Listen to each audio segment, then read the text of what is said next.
For me, 90 is a target for health span, not lifespan per se. The goal, I think, is to live up until your very last moment, a full, fulfilling life. The idea behind Edamam, let's organize the world's food knowledge so we can help people make the right food choice. I used to waste time talking to investors. Now I can tell within 2 sentences, if an investor, 99 out of 100 times, they're not going to invest. Then what is for you a successful founder? First of all, you have to define success. Success is defined as build something that actually doesn't need you. There is one thing about longevity and food that I believe that they collide. In a world where people live longer, resources become more scarce. Yeah, I think it's a fake debate because...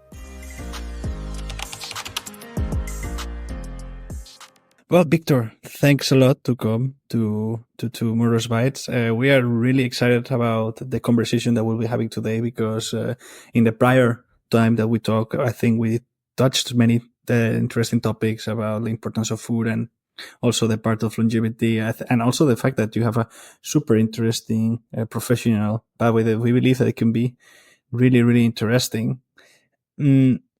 But we always like to ask, I mean, we know why this episode is going to be exciting, but what do you think audience will be excited about this episode? Well, to be perfectly honest, I don't know who your audience is, but the topics are always very exciting about longevity, nutrition, how to live well, how to live long. And we can touch on all other kinds of topics. If that's what you want, health span. We can talk about entrepreneurship. We can talk about psychedelics, whatever you want.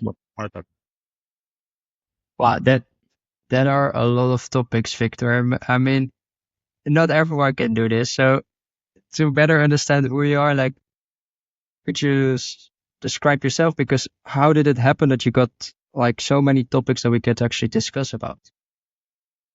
I guess I'm hungry about experience, but I'm also an entrepreneur, which as a mindset means that I'm comfortable with getting outside of my comfort zone, looking for something new, living with a little bit of risk. So that's pretty much me. How do I describe myself? I guess based on what I do, I'm a serial entrepreneur. Over 30 years running startups, 4 startups are under my belt. My claim to fame is I built Bulgaria's largest internet company, and I'm working on something that I think makes real impact for people. Helping them make the right food choices. It's a company called Edamam. But beyond that, I really enjoy looking out for new topics, whether it's astrophysics, whether it's a change of consciousness, whether it's music. For me, to live a full life, you need to have lots of interests and intermingle them. And that's where the magic happens. That is, it is for sure. You have so many things that you're interested in, but now at this moment of your life precisely, what is the mission that keeps you personally going on? It's longevity, and not in the necessarily the dictionary sense of living longer, living meaningful, long life, surrounded by friends, and helping everybody actually live long, meaningful life. One of the things that I've kind of set myself as a 50-year goal is to increase the average lifespan of Bulgarians over 90 years. And ultimately hope that this can be done for the entire humanity, that on average we live at least 90 years. It's a stretch goal, but it's probably achievable. When we talk about living 90 years, for me, I see that around me as well, the longer you live, it doesn't have to be better, right? In the last years. How do you, you can extend it with medicines or whatsoever, but actually the human body is already decreasing a lot in the last years. How does that look like for you then? If you want to make the average 90, does it make people that are still quite healthy, quite actively, quite doing the thing in the last years, even if they reach the 90? Yeah. For me, 90 is a target for health span. Not lifespan per se, because yes, that is one of the diseases of humanity now, is that people live their last 10, 20 years in pain and suffering because they have chronic conditions, because they're immobile, they're lonely, etc., etc. The goal, I think, is to live up until your very last moment, a full, fulfilling life, with your health, with people around you. And then when the time comes to go, and 90 is an average go. I mean, I fully believe that people can live up to 120 without chronic conditions and mental illness. So, but I'm realistic, not getting everybody to 120 is not something that can happen, but getting on average to 90, I think it can happen. And yes, the goal is health span. It's not extending life per se. Yeah, yeah. Well, then we will dive later on in the factors that can help and lead to that, and also maybe even extend it to the 120, what you were saying, or what we should reduce in that sense for factors affecting it to become less. But like this interest in helping others, building a better life for others actually around their health, is that always there, or did it get like, how were you in your youth? Like, were you already helping others as well? How was Victor in the past, basically? I don't think that was my motivation when I was 20 or 25 or even 30. Um, I was a young, hungry guy that wanted to make money, succeed in the traditional sense, be rich and famous and all that stuff. At some point, though, when you start, with life experiences, you start looking deep into yourself and what makes life fulfilling. And, you keep answering that question over and over again. At least I do. And it changes over time. But where I am right now, there's two things that really, really matter to me. And that kind of make my life fulfilling. One is to live in the here and now, to be fully present. However you want to define that. But to me, is really engaged with reality as it is. And the second is to help others, because ultimately the reason why we are in this 4D, we need to do something here. And to me, it feels like the only meaningful way is to help others, because that's the only way we all thrive. And it's, because life is ultimately, there's got to be meaning, and it's not only about surviving and living through, it's striving. And so that's where I find meaning. But I wasn't always like that, no. And if you ask me in 10 years, I'll probably be something different anyway. No, indeed. When you're now entrepreneur in the food industry, but when looking to your career at the beginning of your career, that is not there, obviously. So that led me to questions one you already answered. That is, what were you intrigued about when you were younger, and the second is how that changed eventually to food, or your food interest been there always.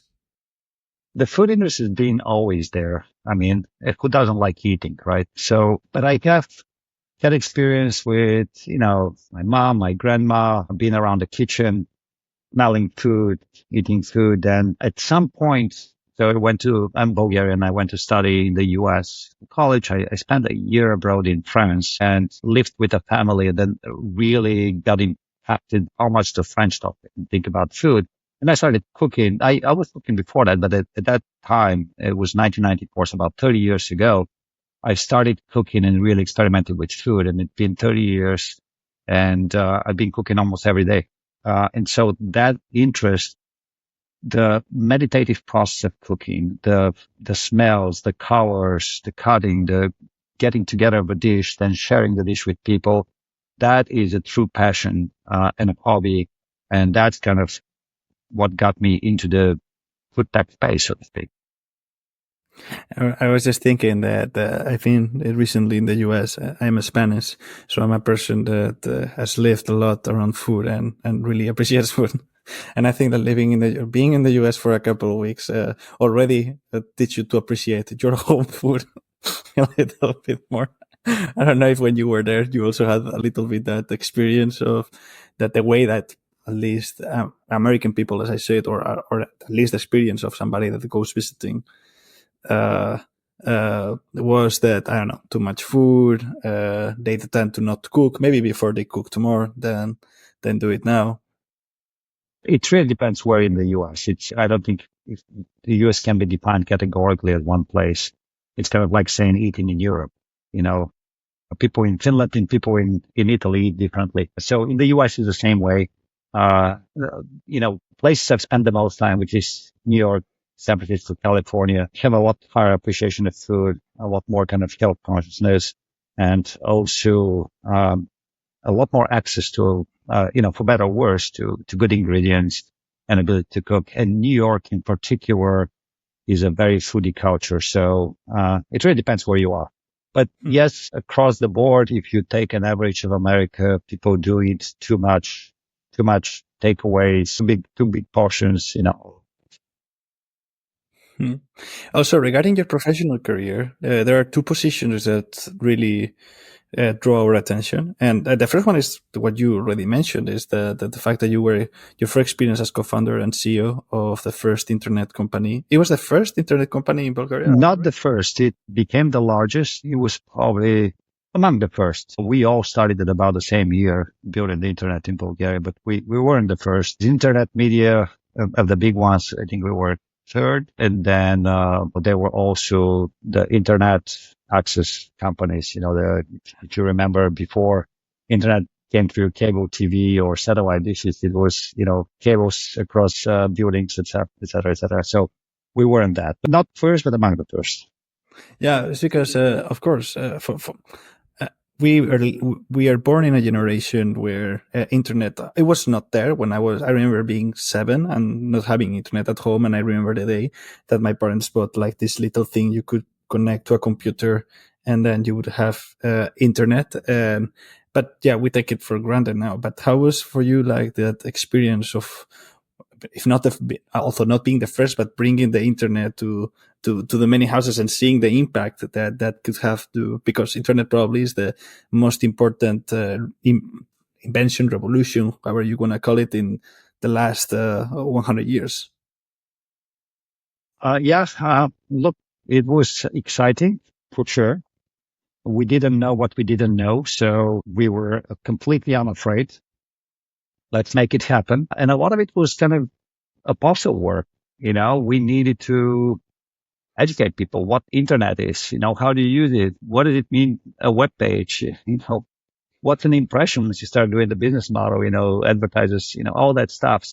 It took years to actually build it. Obviously, we were riding a wave and everything was, you know, tailwind for us. But at some point, it became really rewarding. You know, by the time we sold the company, we had over 95% coverage of the Bulgarian population, and about 65% of the advertising budget in the country came to us. But what was most rewarding is that about 3 million people, and Bulgaria is a small country, about 6.5, 7 million people, 3 million people used our services every day. And that to me was super rewarding. So definitely something that I feel really good about.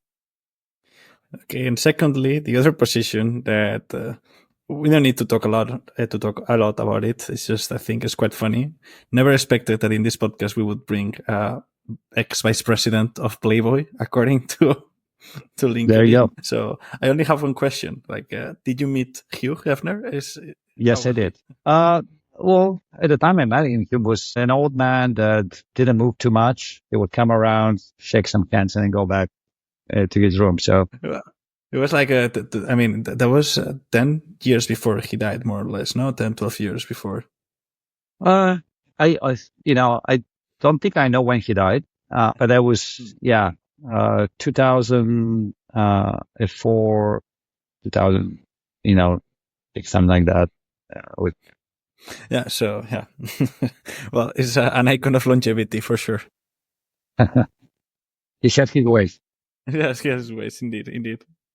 So now, moving more a little to what you're doing now, or to what's your work now. We wanted to talk about Edamam, and I've heard that you came up with the idea while being in a beach in Thailand. Do you remember that moment? Like, how did the thing came to your mind? It was, strangely enough, was a detox retreat that I went to in Thailand. It was after we sold that company in Bulgaria, NetInfo BG. I took a year off. You know, I moved back to the US. I took a year off, and I was looking to start something new. And it was probably going to be a media company because I had run a media company, and to me that was kind of something that came natural, whatnot. But then I clearly remember the day that I was kind of lying on the beach, and I realized I think about food about 4 or 5 hours a day. Anyway, I was like, wow, I need to do something with food. And my other passion was technologies. The obvious question was, what can we do with technology to improve food? And that's how eventually ended up with Edamam. I spent kind of 8, 10 months of my time and money to investigate what potential problems we can solve. It was clear to me, at least with the technology at the time, that one of the most prevalent problems was the decisions people make about what to eat. The information was not clear, it was contradictory, it was incomplete, etc., etc. So the idea behind Edamam, which is still the idea behind Edamam, is let's organize the world's food knowledge so we can help people make the right food choices and live long, healthy lives. So it's a beautiful idea, right? And a lot of questions pops up because basically around the science and everything as well, and the journey so far.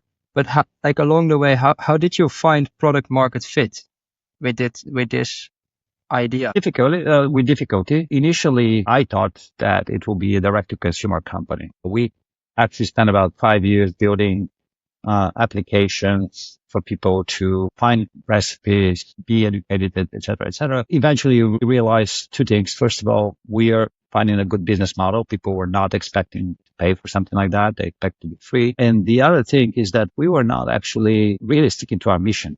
We weren't helping a lot of people, so that was not going to be an application that becomes an everyday necessity for everyone in the world. So we kind of transitioned then our technology to a B2B model. And it was fortuitously, that was just at the time when some businesses started coming to us and saying, can you help us with nutrition data, with recipes, et cetera, et cetera. So we switched to a B2B model, and that kind of fit our mission a lot better because people make decisions about food, where they shop, where they eat, in restaurants, grocery stores, green markets, when they talk to one another in the kitchen. So we wanted to meet people where they are, and that means partnering with other businesses.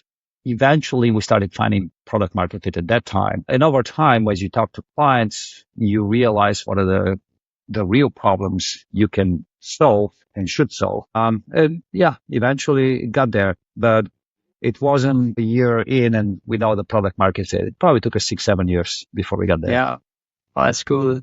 The adoption, the change that you need to do to find it. I mean, it's one of the hardest things for like if I see around founders where I also work with in the food and agri-tech space, finding the product market fit, which is actually a thing that you should do as early as possible. The thing is more like, Victor, out of that journey, finding that product market fit, what kind of strategies and lessons did you took with you? Nothing earth-shattering and nothing that hasn't been said a million times before. Be ready to pivot and listen to the market, but then don't do it too often. You have to kind of have a North Star. This is what we want to do. This is where we're driving. This is why we keep doing it. But at some point, if you try a few times and you see it doesn't stick, it's probably need to change something. You probably need to change the business model. You probably need to change some of the product, so you have to be situationally aware. And I know it's not a clear rule. How do I do that? It's not that clear, but that's the way it is. You just have to have a ear to the market, talk to clients, and really be responsive. And the market itself changes, Yep. We used to sell to different companies than the ones we sell now just because things evolved, population health, chronic condition management companies now interested in what we do.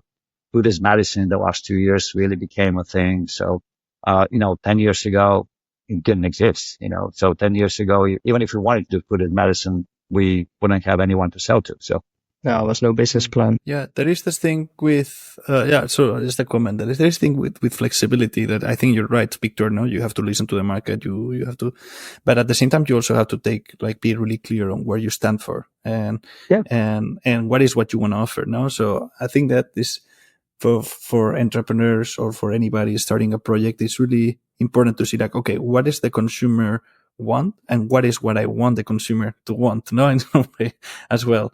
In the sense that you also have to, that they have clear that there is something that you believe that is valuable, and it's not that you have to stick to it 100%, but it's important that you stick to it until a certain percentage, because otherwise, are you not also giving up on what do you think is what can make the people lives better? Yeah. I mean, look, there are very few people like Steve Jobs that have a clear idea what the consumer want and say, I'm not going to ask the consumer, this is what they want. And and then materialize it. I think listening is important, but I think the more important thing is, that framework of the why, how, and what. You really need to stick to the why. For me, the why, help people make the right food choices so that they can live long, healthy life. That hasn't changed in the company. What we changed is the how and the what. So if you stick to the why, that's your North Star. But every once in a while, you have to see, am I achieving that? Am I moving fast enough on that track, or am I kind of stuck in one place? And that's when you start to evaluate the how and the what. So yeah, it is an art, not in science, for sure. Yeah, that's a good one. I I I see it, and something important. The other thing is about like you're using a database in helping the people to make informed, more healthier choices.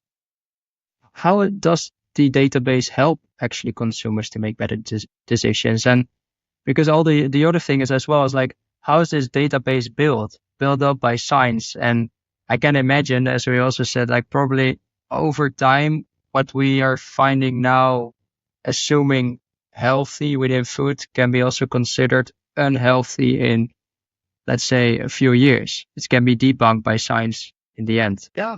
Yeah. Well, there's no ultimate truth as of yet. I mean, look, there are age-old recommendations of how people should eat. And if we stick to them, we'll probably be better off. You don't eat too much, eat diverse foods, have a diet that has switching plants, et cetera, et cetera. All these things, how often you eat is also important, the fasting elements, et cetera. Putting this aside, we tried, and I'm going to try, you asked a few questions. I'm going to try to answer them, all of them. So putting this aside, what we try to do is organize data that's measurable and current science knows about. So we know about all the macronutrients, all the micronutrients, the allergens, the lifestyle diets, inflammation, glucose, et cetera, et cetera, et cetera. There is enough scientific evidence about how certain things impact, health. And ultimately, what we want to do is not recommend to people what they should eat, but give them the information so they can make the right food choices. So if you're allergic to peanuts, you probably want to know if there are peanuts in the dish, so that's, a very straightforward way to explain it. Same thing, if you want a high protein, we can tell you if this is high protein or not, what's the percentage of protein. So we are agnostic as to what's the right way to eat. For everybody, that's different. And some people want to stick to keto diet. The other want to stick to vegan diet, almost diametrically opposed. That's their own choice. And really it depends, it depends on where you grew up, what your microbiome is, what grows around you, et cetera, et cetera. We don't want to make judgment choices about what's good for you. We want to just give you the information. And the data is useful because we built it up with applications. You can look up the nutrition data of foods. You can get a meal recommendation engine, which helps you to recommend what meals you should eat based on your parameters, your allergens, your diets, your nutrient needs. And there's a meal plan. And you can analyze what you've eaten in real time and see what the macro and micronutrients and, diet takes are for that.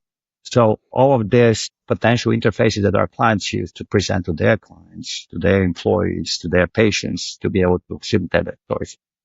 So, but without well-organized, clear and clean and accurate data, it's hard to make that. And that's where the role of Edamam is: organize and structure that data. I like on top of this is like, are you now also saying that to reach longevity for everyone, everyone has then a different strategy to it, a different way? Because as you said, like you can follow a diet, you can follow this diet, which like as a vegan depends on your microbiome, all kind of other factors, right? Like why should be an option for you to discover. Is that then also that for everyone to achieve longevity, they could have different strategies around food? Yes and no. First of all, let me tell you that Edamam is not a longevity company. We're not trying to help people live longer. This is my own personal passion beyond Edamam. Edamam is potentially part of the solution, but that's not necessarily the solution. There are other things that you should definitely do. You should sleep enough hours, exercise, keep moving, good social life, all that is important. Food is very important. Now, food varies quite a bit for what people should eat based on really where you live. I mean, somebody spending the summer in Greece would eat differently than somebody spending the winter in Canada. So it is what grows naturally there, what you can find, and also what your microbiome can process. Nobody can tell me that a Vietnamese 30-year-old woman should eat the same way as a 60-year-old South African man.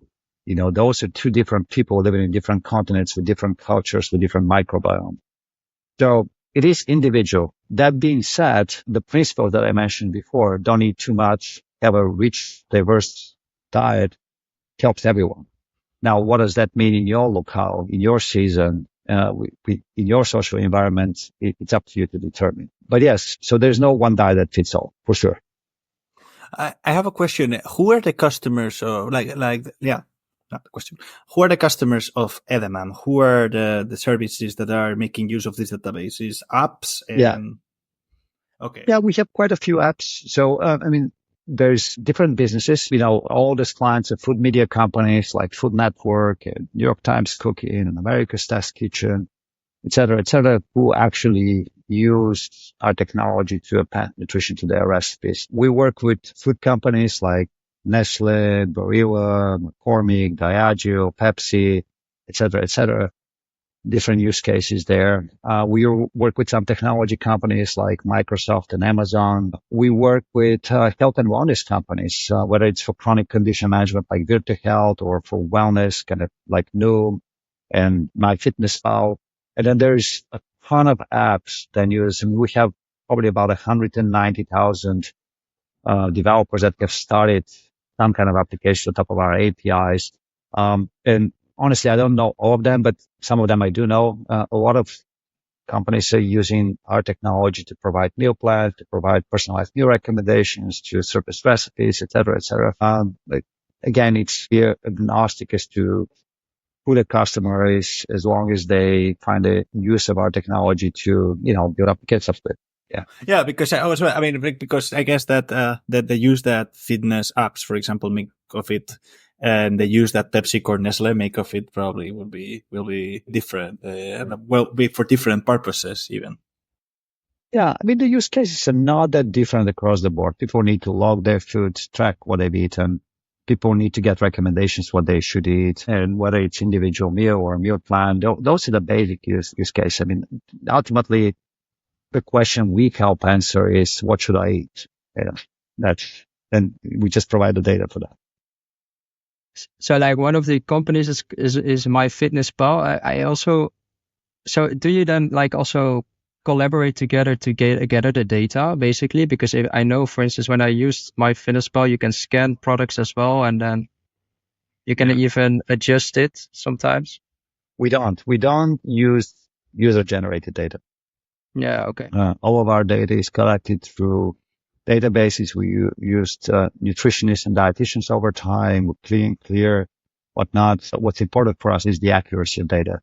And user-generated data is quite noisy. So we try to stay away from user-generated data. In the process of developing Edamam, what are the biggest challenges that you came across with? In the process of building Edamam, what are the biggest challenges? Is that what the question? Yes. Okay. The usual, finding, as you said, the product market fit is one of the challenges, making sure that you do the pivot, all of those things. And then one of the challenges, and that is a self-imposed challenge, is that don't raise money from venture capital. Or at least we would raise money from venture capital if they agree to our terms, which is selling only common stock. We don't offer preferred equity to anyone. And I've never ever offered in all of my career any preferred equity to anyone. I don't believe that's just. It's not equitable. It's not something that respects early investors. So that has made our fundraising a lot more difficult. But then I'd like to bootstrap.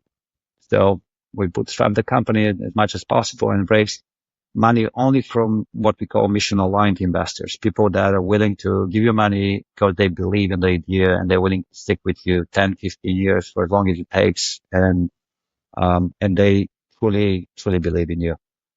So that's a self-imposed challenge. But I think in the end, it pays off because you How do have you good select? relationship with this. But yeah, that I can imagine that you build then good relationships if you agree on like the same mission, and you can work together towards the same goal. But how, like, that process must be quite difficult. How do you select those? You develop an ability to select people. I used to waste time talking to investors. Now I can tell within 2 sentences if an investor potentially would invest or not. 99 out of 100 times, they're not going to invest. They're just curious. And you can get this very quickly.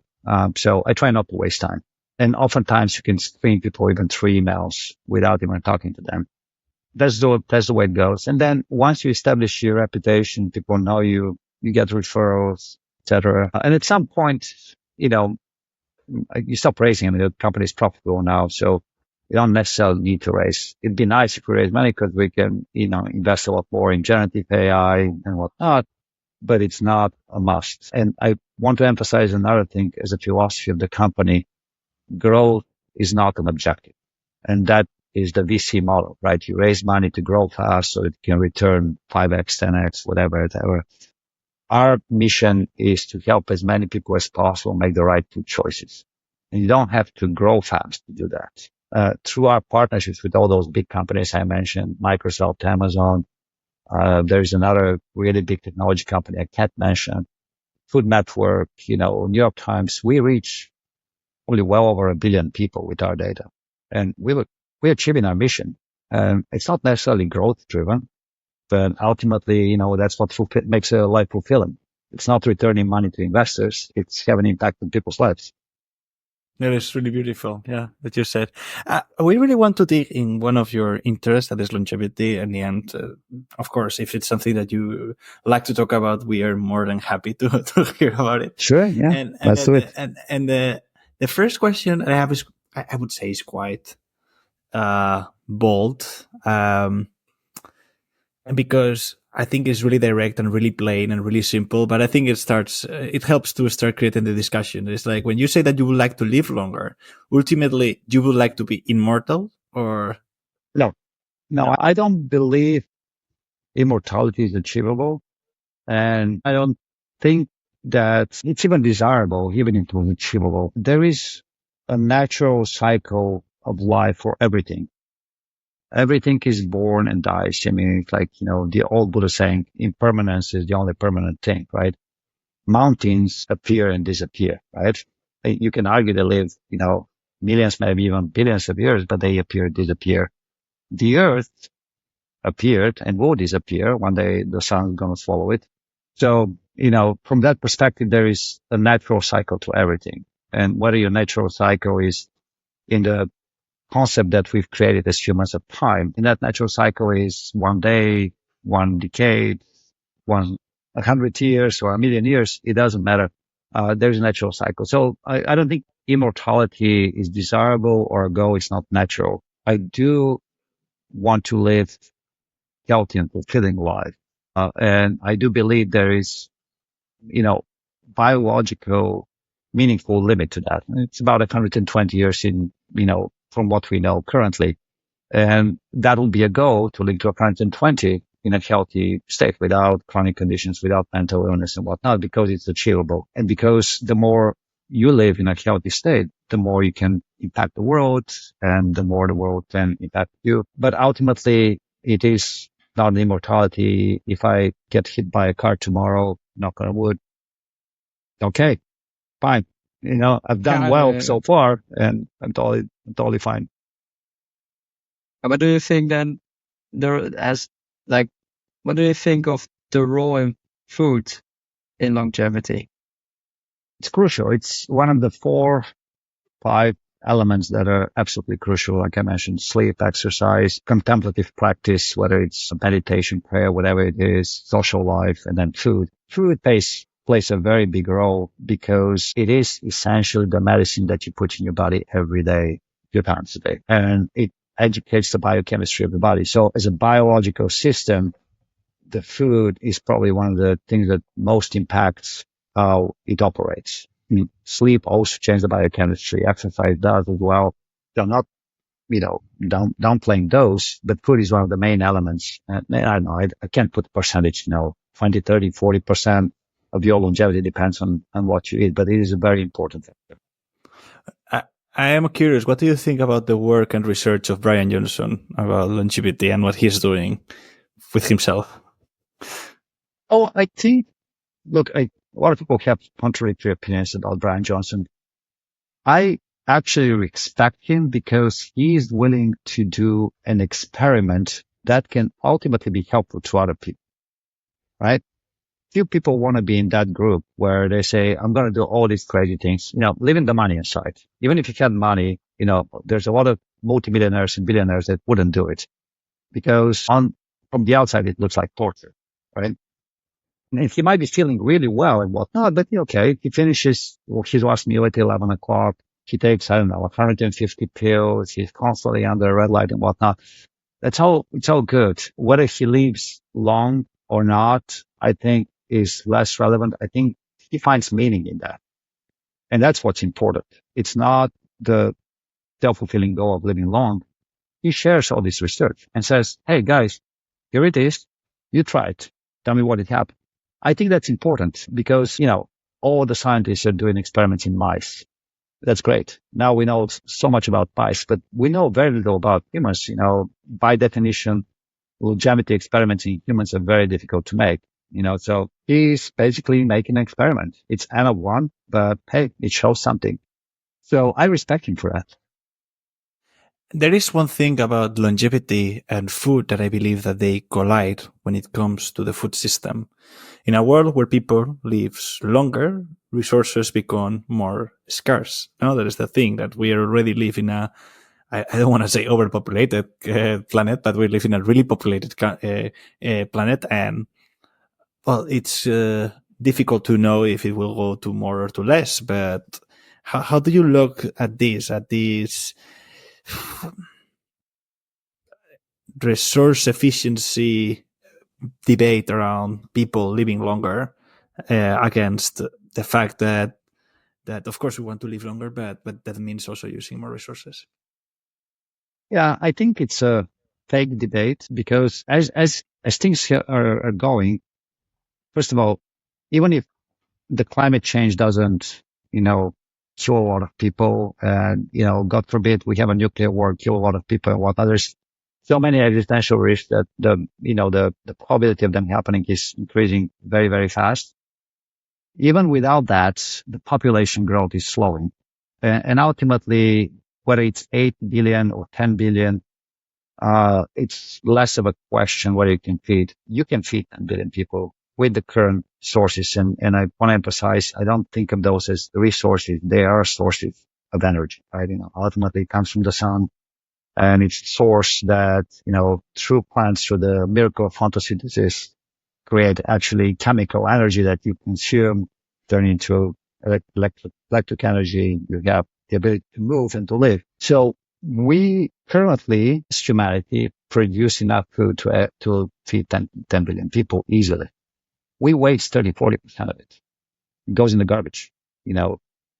People in the developed world, grocery stores, restaurants, et cetera, et cetera. So it's a question of more efficient use of what we produce, rather than producing more. And that is a very solvable problem. It does require some behavior change. It does require probably some different market mechanisms, but it is a very solvable source. And the other thing is something that I want to emphasize that I mentioned.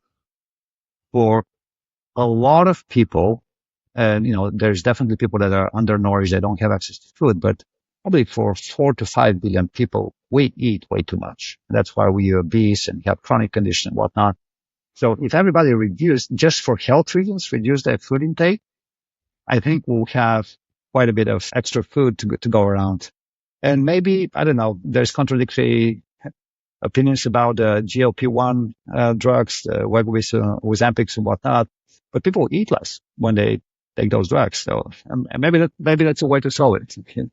Ultimately, people should eat less. If you need a drug to kickstart that, that's, who am I to say that's the right way? But if you don't have the willpower, but I think it's a fake debate. I think there's enough food.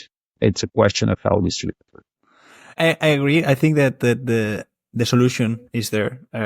Is probably really visible, but at the same time, I don't believe that it's as easy as saying that, oh, it takes consumer behavior. Well, consumer behavior, it's, for example, that's something that you can decide how the consumer behaves from one day to another. It takes a lot of time. It takes a lot of effort, and it takes testing A/B strategies and seeing which one. And also one thing that I see is that we all agree that there is too much food waste, and for sure we need to reduce that. But I don't see a food system that has no food waste. I mean, maybe I am too pessimistic in that sense, but I really believe that part of the system is always be the generation of food waste. At least maybe because I'm seeing that the food system as it is now, and in another kind of system, then it would be easier to see it like that. But I really believe that the things that we believe that is like, oh, it's just as easy as cutting this or as changing this are much easier said than done, no? Yeah, that's true. It depends on your time horizon. So first of all, if you look at the food system now, you can really despair because it's like, oh, we're not going to change. But ultimately, now when you start throwing a boat away from the shore, and now the horizon is always out there, right? And always feels really far away. But when you turn back and you see how far you are from the shore, you see the progress you've done. So that is essentially what I think, if your time horizon is, let's say, 50 years, I think in 50 years, we can make significant change if people start moving towards, that goal of using food more efficiently. And part of it is a little bit of a back to the future, regenerative agriculture, eating locally, eating what you pick, giving to people, et cetera, et cetera, et cetera. And it sounds very idealistic, but it's happening. And when it's happening, it's a question of expanding it through. You need to change three of the biggest industries to actually move this forward. You got to change agriculture, you got to change the food production, you got to change healthcare. But just because it's difficult doesn't mean it's not doable. So. No, definitely the last point. And next to your work at Edamam, is like you also mentored a lot of startups, companies in general.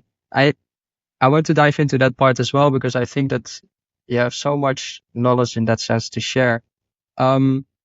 For like mentoring food businesses, are there many food businesses that you mentored, or is it even broader than that? No, it tends to be the last 5 to 10 years. They tend to be food tech or health tech. But before that, it's still now, I work with all kinds of businesses. Really, what I'm interested is the psychology and the mental attitude of early stage entrepreneurs, because these are the people that make the biggest change. Some of the people that make the biggest change. There's a lot of people that are not necessarily entrepreneurs in traditional sense. They're not necessarily building businesses, but they're changing the world. But it's the same attitude, and that's what I'm interested in. So just because of my expertise in the field, lately it's been a lot of food tech and health tech, but it's across the board. Like, where are you looking at? What is for you a successful founder? First of all, you have to define success. Yeah. Let's say success is defined as, build something that actually doesn't need you, right? You build it to a point where you can let it go. So it's the same thing as kids, right?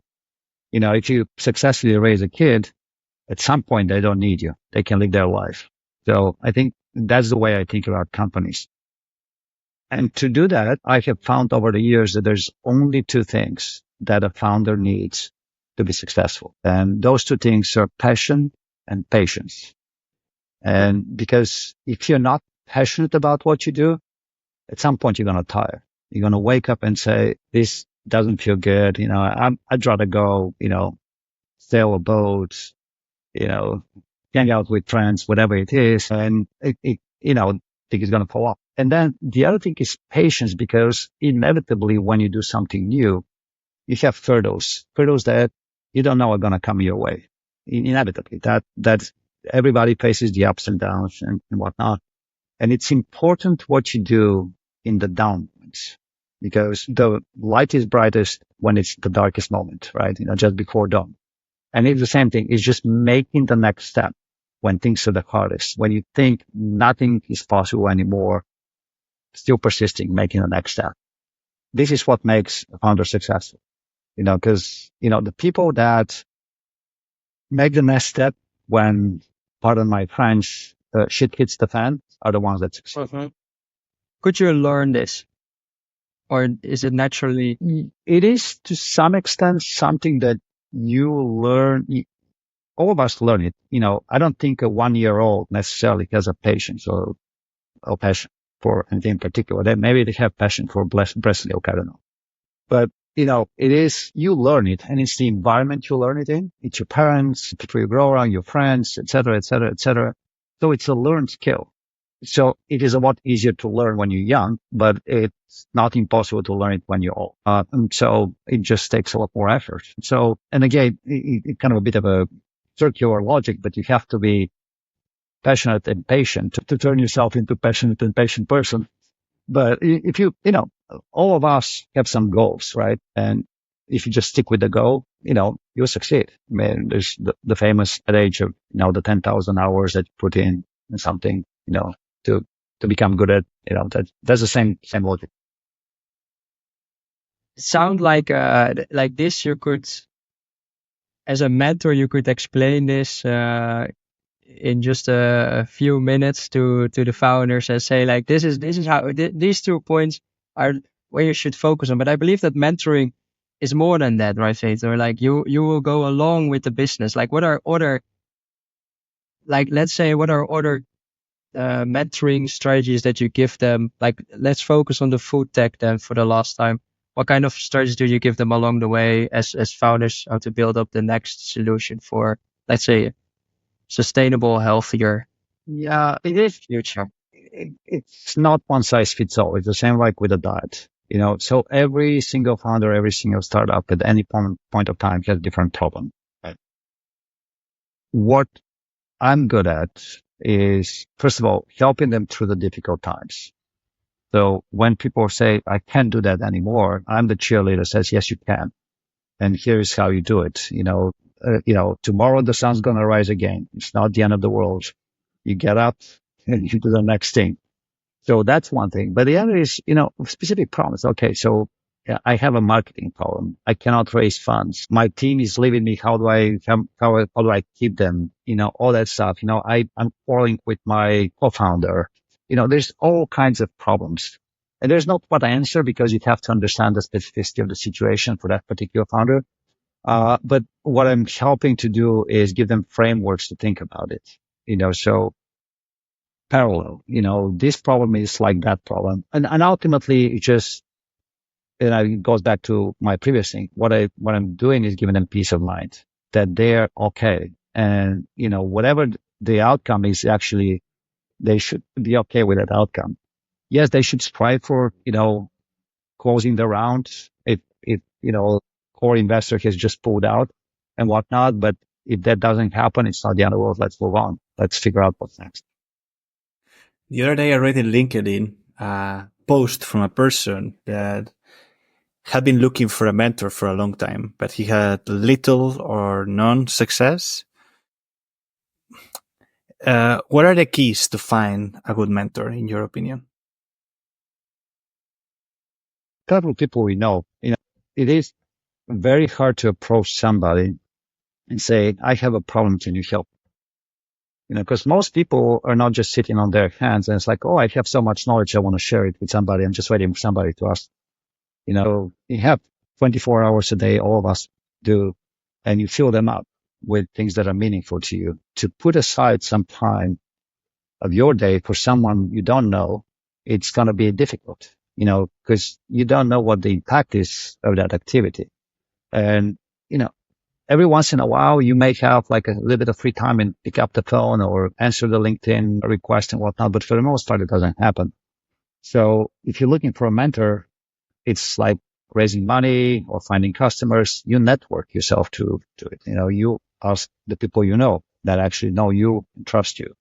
You ask the parents, you ask the cousin, you ask the friends, et cetera, and say, hey, can you recommend somebody that can be helpful? Can you help me, et cetera? And eventually you get someone that can help.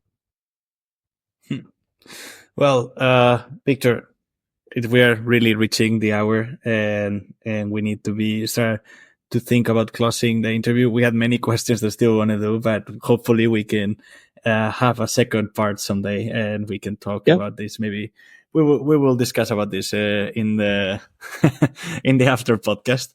But we always have like two things that we do before closing the podcast. The first one is we made you a lot of questions, and we always give the right to the guest to make us a question to Shako and I, if you have any. Yeah, I mean, I think the question for anyone is that's the most important question you need to answer every day is what makes my life meaningful? Shako, can you start? What makes my life meaningful? You know that what makes my life meaningful. I have thought about the last 1.5 years a lot around this, and actually my direction is like that. I with the work that I do right now and the time that I have, that I really help to build up the better future, the better tomorrow within food. Because my passion is in food. I worked in the hospital and there I saw the problems around food, which I found still at that moment. I found it crazy that in a hospital should be like the example for patients, people that come to live healthier. It wasn't there the case.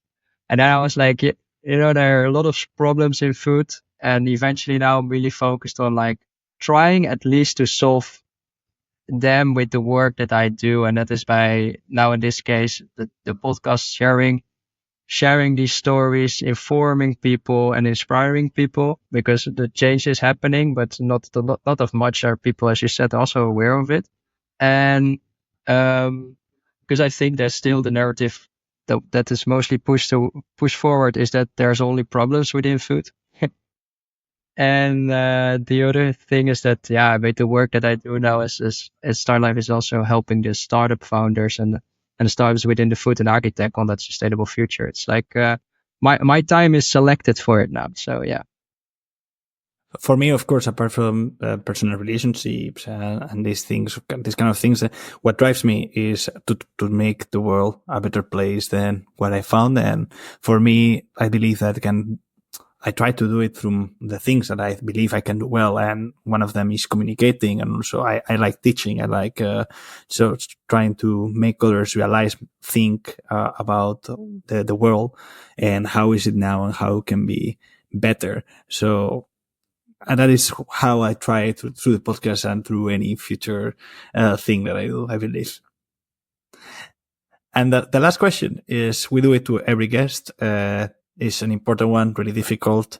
Victor, what is your favorite food or dish? Well, it changes every day.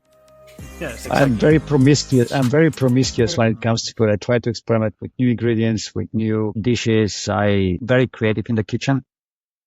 So, but if you ask me what would be among the dishes in my last meal, if I had a choice of last meal, Yeah. it will be a Bulgarian salad that we eat quite often, which has tomatoes, cucumbers, all. It's kind of like a Greek salad with feta cheese and onions and whatnot. And maybe just because it's this season right now in Bulgaria, I'm thinking about it. But yeah, that's probably it.